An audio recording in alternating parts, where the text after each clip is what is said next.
Adolescente muere tras recibir disparo en Queens.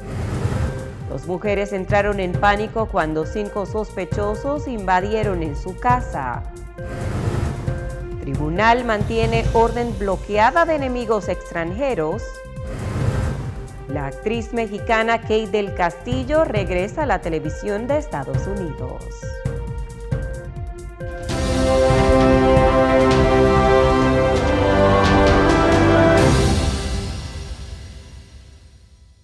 Saludos, gracias a todos ustedes por acompañarnos en nuestra emisión de Noticias al Día. Fanny Luna les acompaña y yo feliz de poder llevarles a todos ustedes las principales informaciones. Hablamos de un hecho lamentable y es un adolescente que murió tras recibir un disparo en el pecho al bajar de un autobús a plena luz del día en Queens, Nueva York. Fuentes policiales indicaron que la víctima se bajó de un autobús y de inmediato se enfrentó a un sospechoso que disparó a esta persona en el pecho. Tras ser baleado, logró caminar una larga cuadra hasta una tienda de comestibles donde se desplomó. La policía encontró al adolescente inconsciente. Fue trasladado al Jamaica Hospital Medical Center, donde falleció posteriormente. Dos mujeres entraron en pánico cuando 5 sospechosos invadieron una casa en Queens.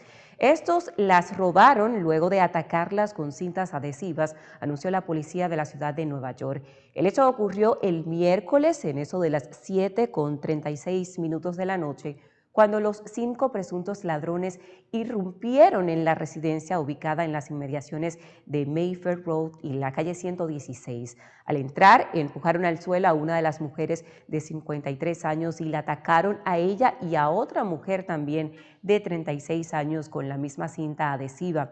Luego se llevaron joyas, bolsos, ropas y otros artículos de valor. Posteriormente huyeron del lugar con un sexto individuo desconocido y hasta el momento la policía está solicitando información sobre estos individuos. El secretario de Estado de los Estados Unidos, Marco Rubio, aseguró que los mensajes divulgados en el chat de Signal sobre bombardeos en Yemen no pusieron en peligro la operación ni a los militares estadounidenses. Rubio defendió que en el chat se creó para coordinar y que según el Pentágono no incluía información clasificada, aunque reconoció que alguien cometió un grave error y agregó a un periodista. Sobre su plan en el chat, Rubio afirmó que fue simplemente representar su cargo, contribuyendo un par de veces y felicitando al final a los miembros del equipo. Tras su parada en Jamaica, el secretario de Estado se encuentra en Guyana y Surinam, donde se reúne con los presidentes de estos países respectivamente. Con esta misma información, el secretario de Defensa de Estados Unidos fue demandado por utilizar la aplicación de mensajería Signal, que destruye los mensajes para discutir planes de guerra. El polémico chat de Signal con otros altos funcionarios del gobierno de Donald Trump, en el que fue incluido por error el periodista editor de la revista The Atlantic, que ha publicado incluso partes de esta conversación. Los funcionarios hablaron en el chat sobre los planes para atacar objetivos en Yemen, ataques que finalmente ocurrieron el pasado 15 de marzo. La demanda fue interpuesta ante la Corte del Distrito de Columbia por American Oversight, una organización sin fines de lucro que no alinea con ningún partido esta información sobre la vigilancia del gobierno. La demanda pretende impedir que se siga destruyendo ilegalmente archivos federales y obligar a recuperar esos documentos mediante el uso no autorizado de esta aplicación. Un año después del colapso del puente Francis Scott Key en Baltimore, que saldó con la muerte de 6 trabajadores, todos hispanos, los familiares de las víctimas buscan que se haga justicia y los responsables paguen por su negligencia. 6 trabajadores que realizaban tareas de mantenimiento en el puente murieron como consecuencia del colapso el pasado 26 de marzo del 2024. Las víctimas fueron 2 mexicanos, 2 guatemaltecos y un salvadoreño, además también un hondureño. La reconstrucción del puente tardará unos 4 años en completarse y su costo está estimado entre $1.700.000 y los $1.900.000. La nueva orden ejecutiva del presidente Donald Trump para exigir pruebas de ciudadanía a los votantes amplía el poder ejecutivo sobre las elecciones federales y supone una barrera para millones de electores que no cuentan con las pruebas requeridas. Advierten expertos que ya auguran demandas. Trump ha echado mano de la antigua retórica republicana sobre el fraude electoral para emitir una serie de medidas que transformarían drásticamente la manera de cómo se lleva a cabo las elecciones en el país. La orden ha generado una lluvia de críticas, especialmente de secretarios de estados y demócratas. Varias organizaciones también y secretarios de estados demócratas han dicho que recurrirán a los tribunales para detener la implementación de la orden, con lo que se abre otra batalla legal para el gobierno de Trump. A partir del 2 de abril, Estados Unidos aplicará un arancel del 25% a todos los automóviles importados, según anunció el presidente de los Estados Unidos, Donald Trump. El mandatario afirmó que la nueva tarifa, que también se aplicará a camiones ligeros, podría generar entre 600.000 millones de dólares y $1 billón en los próximos 2 años. Además, enfatizó que los fabricantes que ensamblan sus vehículos en el suelo estadounidense no enfrentarán este tipo de impuesto. Y Asia responde sobre este tema ante los aranceles adicionales del 25% anunciado por el presidente Trump para las importaciones de vehículos extranjeros. El nuevo arancel adicional del 25% anunciado en la víspera por el presidente de Estados Unidos, Donald Trump, para las importaciones de vehículos extranjeros ha provocado este jueves reacciones en Asia contra el proteccionismo, así como también ha provocado la caída en bolsa de grandes fabricantes automovilísticos, sobre todo de Corea del Sur y Japón. El primer ministro japonés, Shigeru Ishiba, ha declarado que van a responder apropiadamente con todas las opciones disponibles. Estos nuevos aranceles podrían costar a los principales fabricantes japoneses hasta 19.800 millones de euros. El 28,3% de todas las exportaciones de Japón a Estados Unidos son del sector de la automoción, a las que hay que agregar también envíos de componentes para vehículos que representan el 5,8%. Mazda podría ser una de las mayores perjudicadas y sus acciones han caído este jueves cerca del 6%. De los 3 mayores automovilísticos nipones, Toyota, Honda y Nissan, también han caído sus acciones este jueves, pero menos que las de Mazda. En Corea del Sur, Hyundai, el mayor fabricante de automóviles surcoreano, también ha caído un 4,28%. Por su parte, en China, el viceprimer ministro del país, Ding Xuexiang, ha mandado un mensaje a favor del libre comercio y ha pedido a los países asiáticos que se opongan decididamente al proteccionismo. Cabe destacar que las principales automovilísticas chinas no se han visto impactadas. El narcotraficante mexicano Rafael Caro Quintero, cofundador y líder del extinto Cartel de Guadalajara, podría enfrentar la pena de muerte por conspiración por asesinato del agente especial de la DEA, Enrique Camarena, en 1985, más otros cargos. El juez federal Frederick Block del Distrito Este de Nueva York informó que ha designado una consejera especial ante la posibilidad de que se aplique la pena de muerte en el caso contra Rafael Caro Quintero, cofundador del extinto Cartel de Guadalajara. La abogada Elizabeth Macedonio será la encargada de asesorar en este proceso si la Fiscalía presenta la solicitud correspondiente. El juez señaló que aún no hay una decisión definitiva, pero que la opción está sobre la mesa. Caro Quintero enfrenta cargos por dirigir una empresa criminal, conspiración para asesinato, incluyendo el homicidio del agente de la DEA, Enrique Kiki Camarena, y delitos relacionados con narcotráfico y uso de armas. El juez instó a la Fiscalía a acelerar el proceso y notificar su postura sobre la pena capital en un plazo de 30 días. Caro Quintero se declaró no culpable en su primera audiencia, realizada bajo fuertes medidas de seguridad.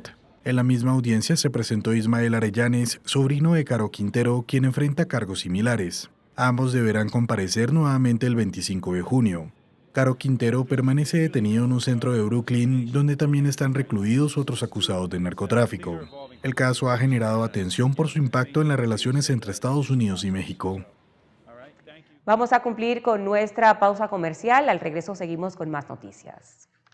En las tiendas LeBron te ofrecemos todos los utensilios para tu cocina profesional. Contamos con el mejor servicio de entrega. Llámanos ya en New York al 212-942-8258 y en Orlando, Florida al 407-933-0555 o visita nuestra página web www.lebronrestaurantsupply.com. En las tiendas LeBron, tu cocina profesional es nuestra especialidad.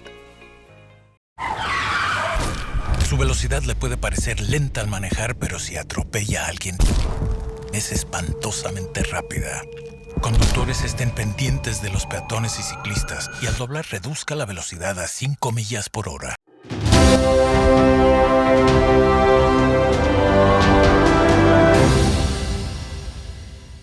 Gracias por continuar con nosotros. La Secretaria de Seguridad Nacional de Estados Unidos se encuentra en El Salvador, donde visitó la cárcel de máxima seguridad. La secretaria de Seguridad Nacional de Estados Unidos, Kristi Noem, recorrió este miércoles la cárcel salvadoreña de máxima seguridad donde están detenidos más de 200 migrantes venezolanos expulsados en un vuelo por las autoridades estadounidenses tras acusarlos de pertenecer a la banda de crimen transnacional Tren de Aragua. Noem recorrió el centro de confinamiento de terrorismo Secot, una megacárcel símbolo de la llamada guerra contra las pandillas que el gobierno del presidente Nayib Bukele impulsa bajo un régimen de excepción. El Secot está ubicado en una zona aislada y árida en la localidad central de Tecoluca, a más de 75 kilómetros de la capital San Salvador. Allí la funcionaria estadounidense fue recibida por el titular del Ministerio de Justicia y Seguridad de El Salvador, Gustavo Villatoro. La secretaria de Seguridad de Estados Unidos estuvo cara a cara con algunos líderes de pandillas salvadoreñas que están recluidos en el Secot. Noem agradeció a El Salvador y a su presidente por su asociación con Estados Unidos. Quiero que todos sepan que si vienen a nuestro país ilegalmente, esta es una de las consecuencias que podrían enfrentar. Esta es la segunda visita de un alto funcionario del gobierno de Donald Trump para encontrarse con Bukele. El primero fue el secretario de Estado Marco Rubio a inicios de febrero pasado. En esa visita, el presidente salvadoreño ofreció las cárceles de su país inicialmente para encarcelar a criminales condenados y no se había contemplado su uso para migrantes irregulares.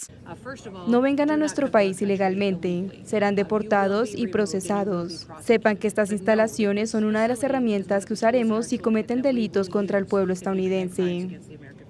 Hasta el momento, el gobierno salvadoreño no ha explicado bajo qué normativa ha encarcelado en el Secot a estas personas, ya que la Asamblea Legislativa no ha aprobado ningún acuerdo que lo permita y no hay órdenes de captura o procesos penales en el país centroamericano. El gobierno de Donald Trump sufrió un revés en su intento de aplicar la ley de enemigos extranjeros para deportar a presuntos pandilleros venezolanos luego de que un tribunal federal de apelaciones mantuviera la orden que bloquea esa medida. En una decisión dividida, el panel determinó que el juez del distrito sí tiene jurisdicción para frenar temporalmente estas expulsiones mientras se analiza el caso.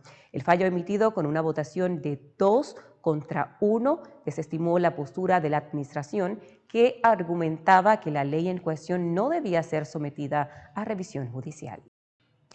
La fiscal general de los Estados Unidos, Pam Bondi, anunció la detención de un salvadoreño indocumentado que residía en Virginia y que supuestamente era el líder de la pandilla MS-13 para toda la costa este. Un gran operativo policial en el que participaron las autoridades y directores del FBI detuvo en las cercanías de Woodbridge, en Virginia. Aunque no se ha revelado por el momento la identidad del detenido, la fiscal general añadió que el detenido es un terrorista, ya que organizaciones criminales como MS-13 o Tren de Aragua han sido declaradas organizaciones terroristas por Estados Unidos, agregando además que en los últimos meses han detenido a 342 criminales en el estado de Virginia, fruto de este trabajo más intenso para detener a supuestos miembros de la banda de criminales y de crimen organizado con orígenes en el extranjero.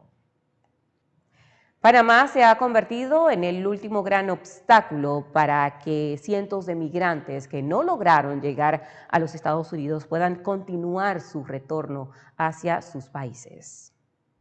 Cientos de migrantes que no lograron asentarse en Estados Unidos enfrentan un nuevo reto para retornar a Sudamérica al llegar a Panamá, pues la falta de vuelos, una vía marítima de alto costo y la imposibilidad de seguir su recorrido a pie por la selva del Darién dificultan su dramático regreso. En las últimas semanas, Miramar, una pequeña población caribeña, se ha visto obligada a recibir de manera constante decenas de migrantes que llegan hasta allí tras la promesa, según ellos, de las autoridades, o por información vista en redes sociales de que podrán embarcar botes a precios asequibles para continuar su recorrido. Así lo advierte Evilis Díaz, quien con 2 hijos de 2 y 11 años advierte que sigue entre mentiras y engaños sobre las rutas y costos que le han ofrecido. Que no tengo el dinero suficiente para pagar la lancha sale en $260 y no lo tenemos. Y pues aquí llevo desde el domingo, que ya hoy es sábado, ya más de una semana, mañana una semana. Paralelo al caso de Díaz está Jonathan Harry Castro, un venezolano de 29 años, también deportado tras un vuelo hasta Villahermosa, tras cruzar el río Bravo y entregarse con su esposa a migración de Estados Unidos. Mi objetivo era cumplir, como quien dice, una meta allá en mis Estados Unidos, sacar a mi familia adelante. Y parte de mi mamá también, que como usted sabe, la crisis que estamos viviendo en Venezuela, por la economía, como quien dice, fue una de las cosas que me tocó migrar para los Estados Unidos. Pero como no se pudo, pues cuestión que nos deportaron, me tocó retornar otra vez hacia mi país. De acuerdo a los últimos datos del Servicio Nacional de Migración desde noviembre pasado, a Panamá han llegado alrededor de 4.300 migrantes, de los cuales 4.100 son venezolanos y 20 peruanos, además de otras nacionalidades. En el global de esta cifra, se calculan que hay más de 700 menores. Y la presidenta de México, Claudia Sheinbaum, afirmó que Washington ve los resultados de su estrategia de seguridad tras los elogios del mandatario de los Estados Unidos, Donald Trump, y del próximo embajador estadounidense en México, Ron Johnson. Esta estrategia es lo que nos ha permitido dar los resultados que presentamos ayer. 19 homicidios diarios menos entre septiembre de 2024 y por lo menos la cifra preliminar de marzo. 19 homicidios diarios menos. Por supuesto que esto lo ve Estados Unidos y la coordinación que hemos logrado también con nuestro vecino, guardando siempre la soberanía y la independencia de México. Entonces, pues esto es lo que ve, supongo, el embajador que todavía no llega a México, que ayer se reunió con el presidente Trump y que pues estará llegando pronto a nuestro país. Claro. Nosotros pensamos, por lo que ha dicho el presidente Trump hasta ahora y por las conversaciones que tiene el secretario Marcelo Ebrard con el secretario Lutnick, que México va a tener una situación especial por el tratado. Hay que esperar qué dice el presidente Trump y a partir de ahí nosotros ya tenemos, pues, en uno u otro sentido, las decisiones que tomaríamos. Hemos pasado por esto 3 veces, esta sería la tercera. La presidenta peruana Dina Boluarte convocó a elecciones presidenciales y parlamentarias en Perú este 12 de abril del 2026 con la esperanza de que pongan fin a la inestabilidad política y la polarización que vive ese país. Cumpliendo con el mandato constitucional y legal, demostrando nuestro firme compromiso con la democracia y con la presencia acá de las autoridades que conforman el sistema electoral, convoco a elecciones generales para el 12 de abril del 2026, a fin de que podamos elegir libre y democráticamente en las urnas a nuestro próximo presidente o a nuestra próxima presidenta, así como a los diputados y senadores del futuro Congreso bicameral y representantes al Parlamento andino. El 12 de abril del 2026, los peruanos tendremos una cita con la historia y elegiremos a las nuevas autoridades en unas elecciones democráticas, limpias, transparentes y ordenadas. La candidata del correísmo a la presidencia de Ecuador, Luisa González, que se enfrentará en la segunda vuelta de los comicios al actual mandatario Daniel Noboa, siguió reclamando respeto a su oponente tras el feroz debate que mantuvieron el domingo los dos postulantes. González, candidata del correísmo a la presidencia de Ecuador, se enfrentará en la segunda vuelta al actual presidente Daniel Noboa. Tras un tenso debate, González reiteró sus acusaciones contra Noboa, a quien llamó majadero y le imputó violencia machista hacia varias mujeres. Y cuando levantamos la voz, ¿qué pasa? Y voy a hablar de esto en concreto también. Rana René, Rana René, Rana René, Rana René, Rana René. Ya me cabreo.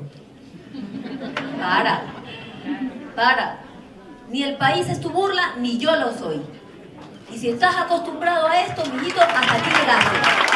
González rechazó las recientes declaraciones de Noboa, quien la calificó de histérica después del debate. Entonces cuando tú le dices hasta aquí llegaste, pendejo, a mí me respetas, resulta que tú eres la histérica. ¡Histérica! La candidata defendió a las mujeres que enfrentan violencia y discriminación y exigió respeto hacia ellas y a su figura política. ¿Y saben qué es lo que pasa cuando las mujeres recibimos violencia? Tenemos que callarnos. Tenemos que aguantarla, tenemos que bajar la cabeza y llenarnos de vergüenza. A mí me atacan por N cantidad de condiciones. Que no soy capaz, no miran mi hoja de vida, no, títere. Ja. No, es que no sabe, es que no tiene experiencia, es que no tiene capacidad, es que con quién se acostó para llegar donde está. En su intervención, González también criticó la creciente violencia en Ecuador, señalando que las bandas criminales afectan principalmente a mujeres y niños.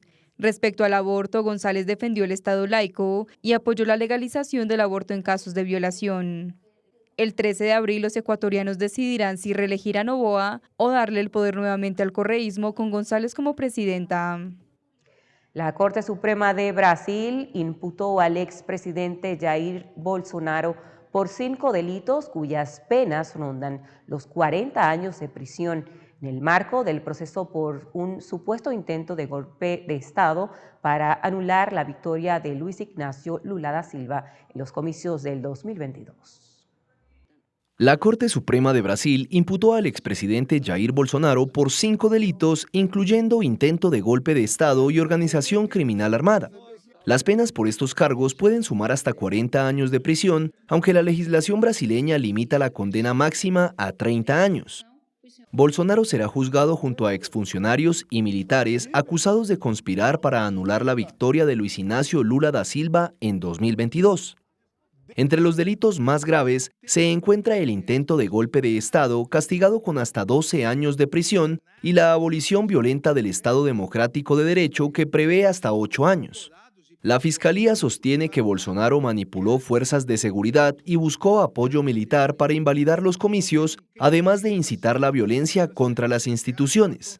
Otro cargo relevante es el de organización criminal armada, que podría agravar su pena debido a su rol de liderazgo y la presunta implicación de militares. Además, se le responsabiliza por la destrucción de bienes públicos durante la violenta invasión de las sedes del gobierno el 8 de enero de 2023, causando daños millonarios. Por su parte, la defensa del exmandatario rechaza las acusaciones y denuncia irregularidades en la investigación. El Supremo Tribunal decidirá si los delitos se juzgan de forma independiente o si algunos se integran dentro de otros más amplios, lo que podría reducir la posible condena. Regresamos nueva vez con nuestros patrocinadores. Al regreso, más de Noticias al Día. En las tiendas LeBron te ofrecemos todos los utensilios para tu cocina profesional. Contamos con el mejor servicio de entrega. Llámanos ya en New York al 212-942-8258 y en Orlando, Florida al 407-933-0555 o visita nuestra página web www.lebronrestaurantsupply.com. En las tiendas LeBron, tu cocina profesional es nuestra especialidad. Su velocidad le puede parecer lenta al manejar, pero si atropella a alguien, es espantosamente rápida. Conductores estén pendientes de los peatones y ciclistas y al doblar reduzca la velocidad a 5 millas por hora.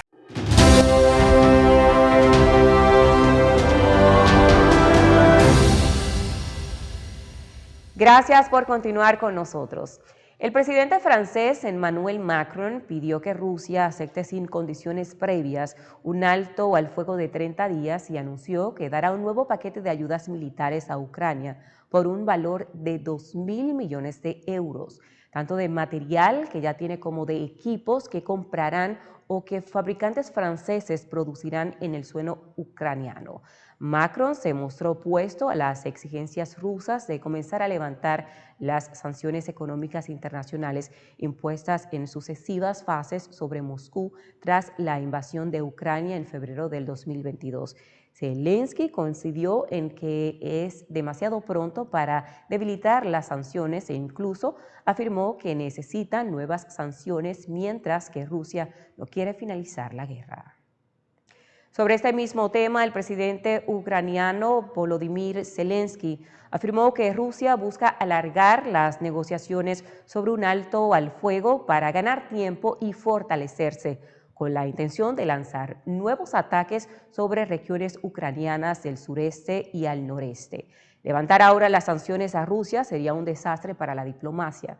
Las sanciones son uno de los pocos instrumentos reales que el mundo tiene para presionar a Rusia, dijo el líder ucraniano, que advirtió de la posibilidad de que las sanciones que se les retiren no puedan volver a aprobarse si Moscú incumple posteriormente el acuerdo de tregua. Además, pidió a las comunidades internacionales que sigan reforzando militarmente a Ucrania e invirtiendo en una industria de defensa, asegurando que ese país necesita 5.000 millones de euros de la Unión Europea para adquirir municiones de artillería para el próximo año.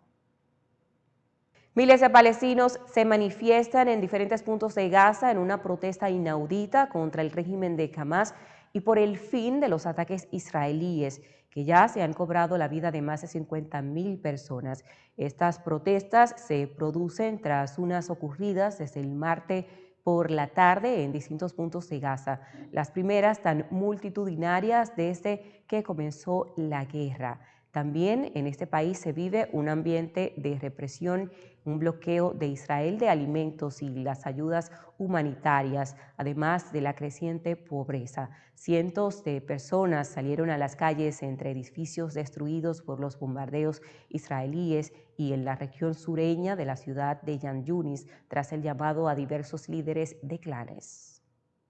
La actriz mexicana Kate del Castillo dijo que está feliz de interpretar a mujeres complicadas en su regreso esta semana a la televisión de los Estados Unidos con un doble estreno en inglés y en español.